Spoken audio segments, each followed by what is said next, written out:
thank you very much for tuning in to part 3. All the ingredients for all these recipes are in each of the naan in part 1. So we've got Peshwari naan coming up. Sorry, did I say Peshwari naan? I meant Keema Naan. So if you want to know how to make the keema, I made a keema karahi earlier on today, and all you do is reduce it down so it's nice and thick like this, and most of the sauce evaporates. Fold it in.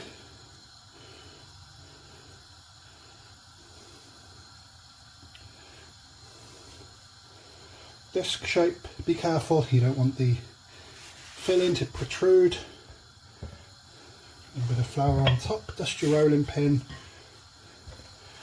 and just going to roll that out. So there's my shape. So there's excess oil there, but just saturate it with the butter that's going to go top side as we put it on the pan.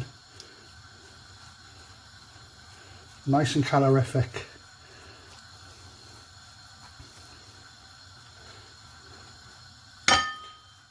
Now water on the bottom, make sure it's totally covered, and that's going over to a hot pan, or the hot pan's coming over to me.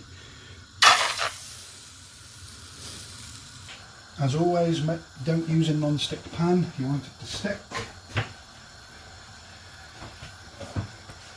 So when I can smell the aroma of the juices, we'll come back. Press the edges with your finger just to guarantee it sticks. There's nothing worse than it falling off onto the flames, especially with live on video. Starting to bubble up now.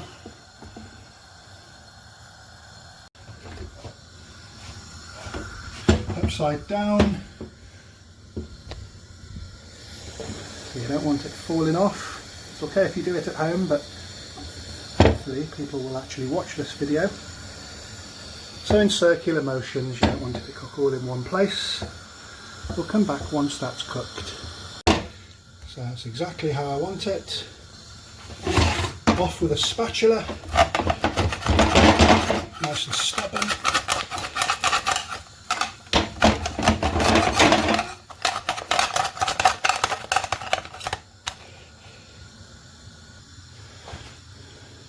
Brush with a little melted ghee.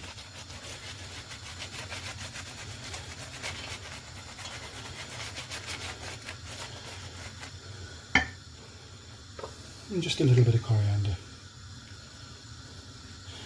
So, simple as that. So do feel free to check out how I made the keema karahi, and then just reduce it, get all the water out, let it cool, and you're ready to stuff your naans. So thank you very much for watching. Hope everybody's well and safe. Stick around for the next episode coming right up.